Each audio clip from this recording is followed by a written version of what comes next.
that my bodyguards couldn't come with me, I thought, well, this is a manipulation of the government, who doesn't want me to get to San Vicente at the same time as the president is going to San Vicente.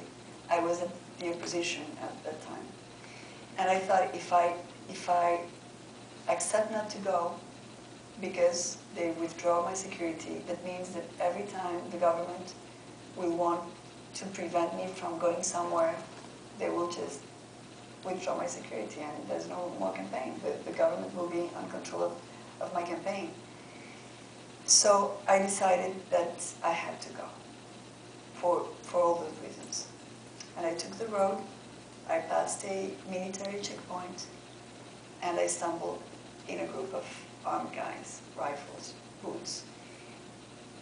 And the place was militarized all over. There were soldiers all over the place. But I had been warned to always check the boots of the armed persons that I would encounter, because if they had leather boots, that was the Colombian army.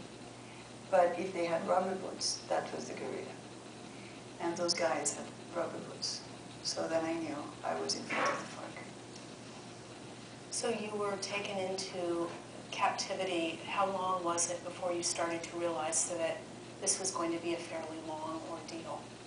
It took me a year to just understand that it was just going to be very long.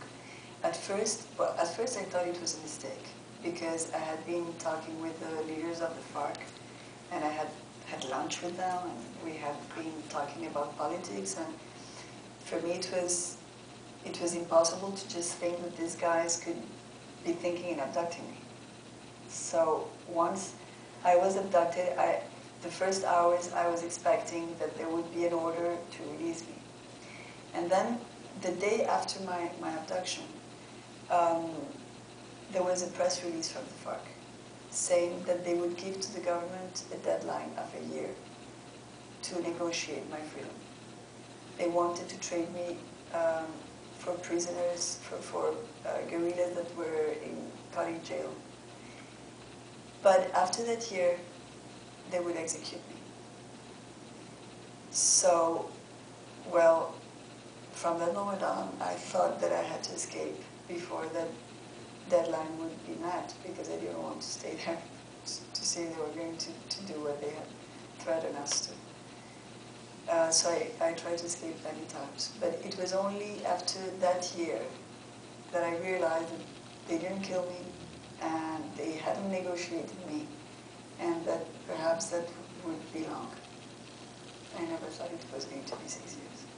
And you were taken captive with Clara Rojas, who I think was your campaign manager at the time, and the two of you tried to escape twice.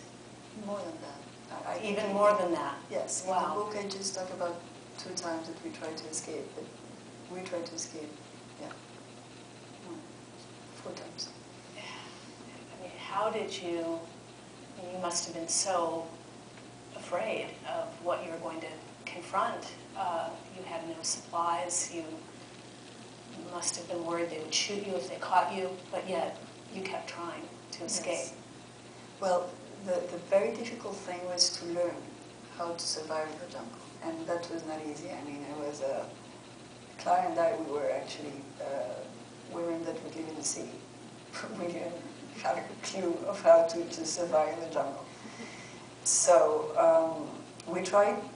The first time we tried to escape, we managed to get out of the control of the guards, and we walked for the whole night. And in the morning, we were just thirsty. And the incredible thing is that there was water all over the place. I mean, there was a river, there was creeks, but that water was muddy and with mosquitoes. And we couldn't think we could drink that thing. Of course, after 6 years, I drank everything. I mean, that was not even a problem. But this is only to say how difficult it was to just, ponder the risk and just learn how to survive.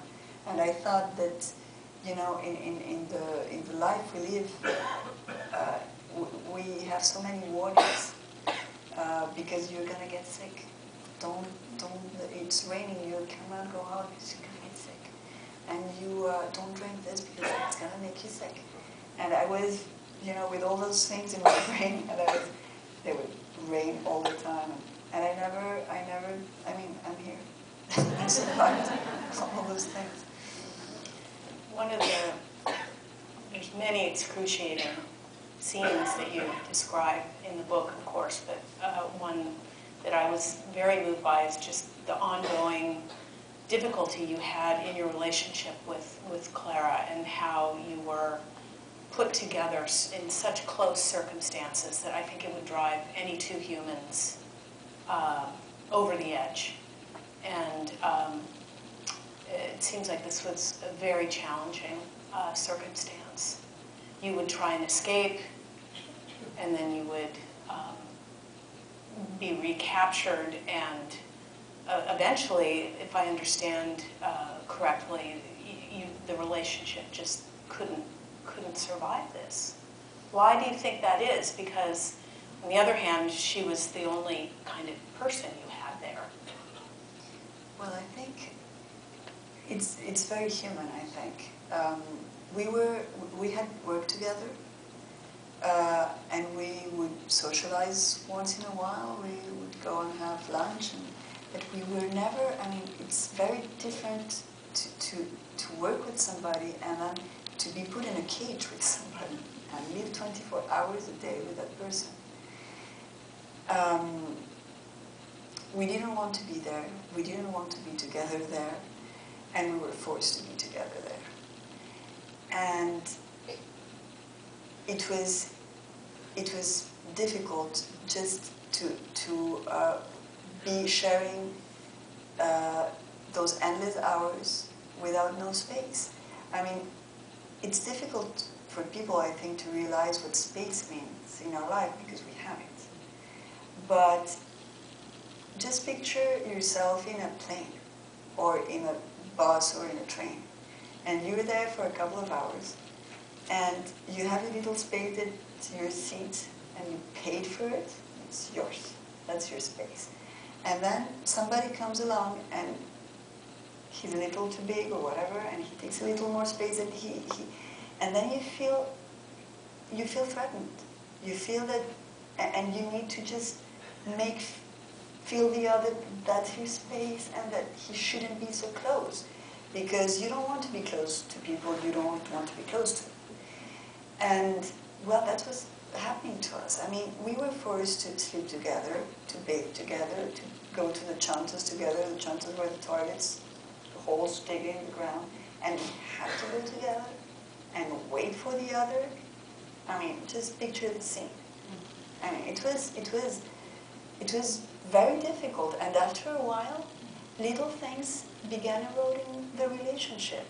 Don't touch me. Why do you cough at night? Why do you move?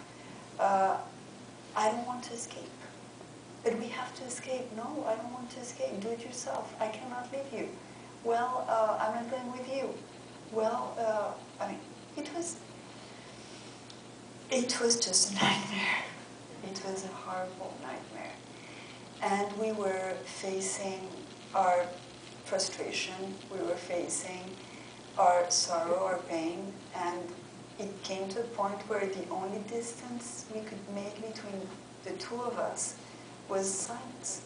And that silence became a huge wall of misunderstanding. And I think also we took different paths, because my obsession was to get back to my children. I wanted to get back to my life. I would have done anything to just be able to get back home. But she was a single woman. She had other priorities probably in her life. She getting back home wasn't, she thought we couldn't just get out of the jungle. She thought it was insane to just continue trying to escape. And she wanted to just be easy, try to just live what she had to live without, on top of that, the adrenaline and the stress and the